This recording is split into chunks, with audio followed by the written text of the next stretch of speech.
खैर जो अयोध्यावासी माता सीता के नहीं हुए उस समय, वो किसी और के क्या ही होंगे। इस इंसिडेंट के बाद आरएसएस और विश्व हिंदू परिषद पर बैन भी लगता है। बीजेपी की भी जिन जिन स्टेटों में सरकारें थी उनको डिसमिस कर दिया जाता है। ये उनकी जीत और बीजेपी की हार नहीं है, ये हिंदुओं की हार है। आज पूरी तरह से समझ में आ गया कि ब्रिटिश और मुगलों ने भारत पर इतनी आसानी से राज कैसे किया था। चुनाव प्रवेश से एक विजयनाथ संकल्प के साथ है, अडवाणी जी आगे बढ़ो, हम तुम्हारे साथ हैं।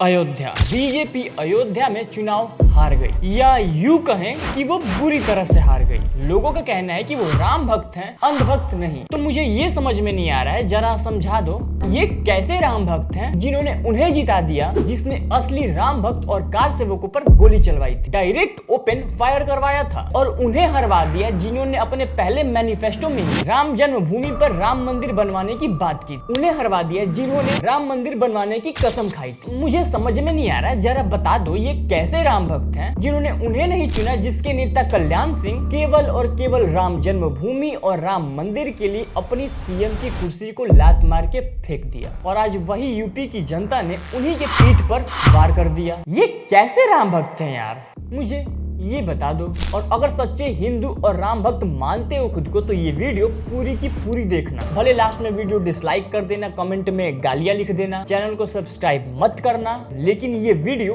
पूरी देखना। तो चलिए मैं आपकी याददाश्त थोड़ी ताजा करने की कोशिश करता हूँ और कुछ अहम इंफॉर्मेशन से आपकी आंखें खोलने की कोशिश करता हूँ, जो आंखें यूपी की जनता ने बंद कर ली है। केवल और केवल जातिवाद में फंस के यूपी की जनता ने कितनी बड़ी गलती की है। जब आजादी के बाद हिंदू राम जन्मभूमि पर पूजा करते हैं, जिसके वजह से एक समुदाय बहुत ही दंगा करता है, और उसी दंगों को रोकने के लिए मुस्लिम्स के फेवर में जाके, हाँ मैं खुलेआम बोल रहा हूँ, मुस्लिम्स के फेवर में जाके उस टाइम के पीएम जवाहरलाल नेहरू ने यूपी के सीएम गोविंद वल्लभ पंत को ये ऑर्डर देते हैं कि मूर्ति को वहां से हटा दिया जाए। ये एक सेकुलर देश के सेकुलर पीएम ऑर्डर देते हैं। भारत एक सेकुलर कंट्री है ना, तो एक सेकुलर पीएम द्वारा आजादी के तुरंत बाद ही हिंदूज के अगेंस्ट इतना बड़ा ऑर्डर, वाह रे सेकुलरिटी।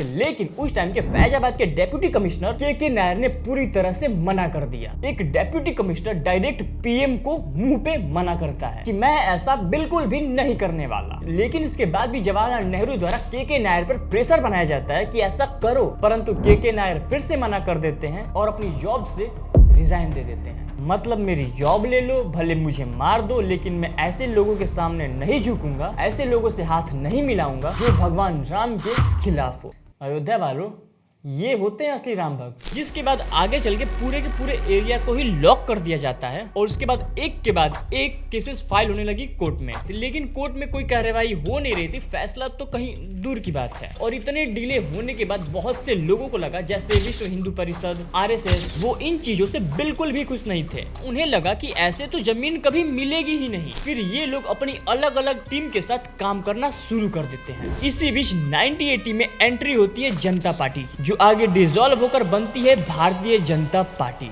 अब इसके बाद अप्रैल 1984 में वीएचपी एक कैंपेन स्टार्ट करती है, जिससे ऑल ओवर इंडिया में जितने भी लोग हैं राम जन्मभूमि को बनाने के लिए, उन सबको इकट्ठा कर सके, उन सबको एक साथ ला सके। जिसके बाद ये देश के अलग अलग हिस्सों में अपनी रथ यात्रा निकालते हैं। उनका ये प्लान था कि ये आवाज देश के कोने कोने में पहुंचाएं और गवर्नमेंट पे इसका प्रेशर बनाए। फिर इनका सितंबर 1984 में रथ यात्रा करने का प्लान था, लेकिन उस समय इंदिरा गांधी की डेथ हो जाती है, जिससे देश का माहौल वैसे ही खराब था। फिर इस रथ यात्रा को रोकना पड़ा, स्थगित करना पड़ा। इसी बीच इलेक्शन होता है और बीजेपी पहली बार इलेक्शन में खड़ी होती है, जिनमें इनको पूरे पार्लियामेंट में सिर्फ 2 ही सीट मिलती है। और फिर से 1985 में रथ यात्रा करने का दोबारा प्लान होता है, जिसमें वीएचपी को देश के कोने कोने से भारी सपोर्ट मिलता है। और इसी टाइम पे बीजेपी भी अपना आवाज राम जन्मभूमि के लिए उठा रही। जिसके बाद विश्व हिंदू परिषद, आरएसएस और बीजेपी तीनों एक साथ आए, जिसके बाद लोगों का भारी सपोर्ट मिला। ये लोग धीरे धीरे मंदिर के लिए अपनी आवाजें तो बढ़ा ही रहे थे, जिसमें नवंबर 1989 को लाल कृष्ण आडवाणी ने फिर से एक और रथ यात्रा का अनाउंसमेंट कर दिया। यहाँ आप मोदी को भी देख सकते हो, लेकिन अयोध्या की जनता नहीं देख पाई। इस रथ यात्रा को गुजरात के सोमनाथ टेम्पल से स्टार्ट किया जाता है, और इस रथ यात्रा की पूरी अगवाई नरेंद्र मोदी करते हैं। इस रथ यात्रा को अलग अलग रीजन से होते हुए 10,000 किलोमीटर की यात्रा तय करनी और लास्ट में जाकर अयोध्या पहुंचना था। बीजेपी की इस रथ यात्रा से पूरे इंडिया में हल्ला मच गया था। अब आपको मैं ये बताने वाला हूँ कि एक हिंदू ही हिंदू का दुश्मन कैसे है। ये रथ यात्रा 22 अक्टूबर 1990 को बिहार से होके गुजरना था और जैसे ही आडवाणी बिहार पहुंचते हैं लालू यादव उन्हें गिरफ्तार करवा देते हैं। वहाँ साथ देने के बजाय लालू यादव अपोज कर रहा था। यही तो है असली हिंदू। मैं श्री आडवाणी जी से अपील करना चाहता हूं, अपनी यात्रा को स्थगित कर दें। अगर इंसान ही नहीं रहेगा तो मंदिर में घंटी कौन बजाएगा। और आज कुछ यादव इसी लालू यादव को भगवान की तरह पूजते हैं जिसने राम भगवान की यात्रा को रोक दिया। ये चीज बस इंडिया में ही हो सकता है। तभी तो बिहार आज सबसे पीछे है और उसी रोड मैप पे यूपी भी चल रहा है।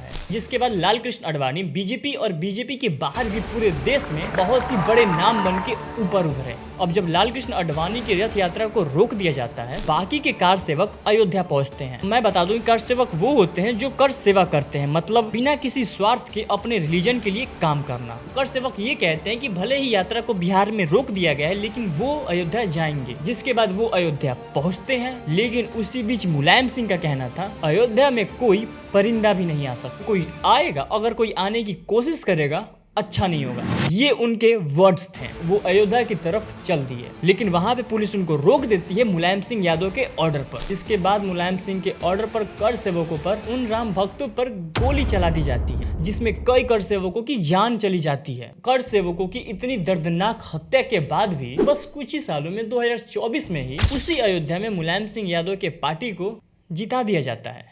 इससे बड़ा दुर्भाग्य देश का और क्या ही होगा। कर सेवक अपनी जान गंवा बैठे आने वाली पीढ़ी के लिए, किन दोगलों के लिए सब कुछ छोड़कर जान गंवाकर इन अयोध्या के चूतियों के लिए। ये तो 30 साल में ही अपना दोगलापन दिखा दिए, आगे आने वाले 100 सालों में क्या ही होगा। ये बात तो बहुत पहले से कही जाती है और आज मैंने देख भी लिया कि हिंदू ही हिंदू का दुश्मन है। जिसके बाद 24 जून 1991 को बीजेपी की सरकार बनती है यूपी में। पहली बार भारी मतों से कल्याण सिंह यूपी के सीएम बनते हैं। कल्याण सिंह सीएम बनते ही अयोध्या जाकर शपथ लेते हैं और बोलते हैं राम लल्ला हम आए हैं और मंदिर यहीं बनाएंगे। जिसके कुछ दिन बाद ही कल्याण सिंह बहुत ही बड़ा फैसला लेते हैं था जो विवादित एरिया था और उसके आसपास के जितने एरिया थे यूपी गवर्नमेंट एक्वायर कर लेती। तो कल्याण सिंह ने पहले तो एरिया स्टेट के अंडर लिया। उसके बाद एक ट्रस्ट था राम जन्मभूमि न्यास जो वीएचपी का ही ट्रस्ट था। पूरी जमीन उनको 1 रुपए के लीज पे दे दिया जाता है और ऐसा डिसाइड किया जाता है कि इस पूरे एरिया में राम कथा पार्क बनाया जाएगा टूरिज्म और स्टेट के डेवलपमेंट के लिए। तो जिसके बाद जाहिर सी बात है कि मुस्लिम पक्ष नाराज हो जाते हैं और वो कोर्ट पहुंच जाते हैं। बीजेपी अपनी मनमानी कर रही है, वो इस पर कब्जा कर रहे हैं। जिसके बाद हाई कोर्ट इस पे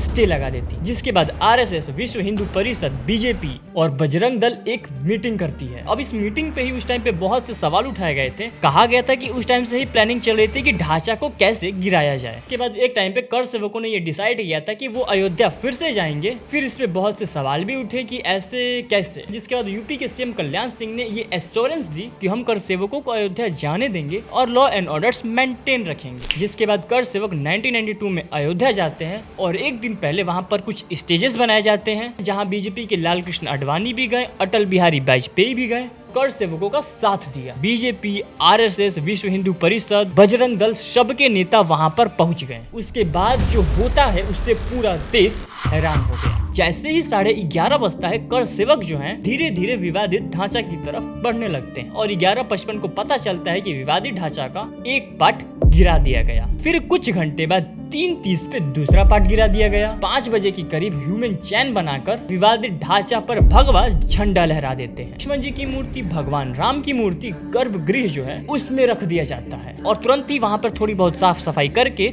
टेंट से मंदिर बना दिया जाता है। शाम होते होते ये चीजें बाहर आती हैं और यूपी में प्रेसिडेंट रूल लगा दिया जाता है। अब आप बोलोगे कल्याण सिंह का क्या हुआ? कल्याण सिंह 6:15 पर यूपी के सीएम पद से रिजाइन दे देते हैं। पद को छोड़ दिया राम जन्मभूमि के लिए, कहो तो लात मार के छोड़ दिया राम जन्मभूमि के लिए। और आजकल के ये नमूने सवाल उठा रहे हैं कि बीजेपी ने आखिर किया ही क्या है। खैर, जो अयोध्यावासी माता सीता के नहीं हुए उस समय, वो किसी और के क्या ही होंगे। इन सब घटनाओं के बाद एक बैठक बैठती है जिसमें कई सारे कर सेवकों को पकड़ा जाता है। इस इंसिडेंट के बाद आरएसएस और विश्व हिंदू परिषद पर बैन भी लगता है। बीजेपी की भी जिन जिन स्टेटों में सरकारें थी उनको डिसमिस कर दिया जाता है। इतना सब हुआ, उसका मेहनत का फल भी मिला। 2020 में ये कोर्ट का ऑर्डर आया कि वो राम जन्मभूमि ही है, जिसके बाद वहाँ पर मंदिर बनना शुरू हुआ। आज के टाइम पर ये सारी मेहनत यूपी की जनता ने एक झटके में नकार दिया और मेनली अयोध्या में हार हुई वो एक अलग बात। वहाँ पर जीत उसकी हुई जिसने खुलेआम गोली चलवा दी थी। ये उनकी जीत और बीजेपी की हार नहीं है, ये हिंदुओं की हार है। आज पूरी तरह से समझ में आ गया कि ब्रिटिश और मुगलों ने भारत पर इतनी आसानी से राज कैसे किया था।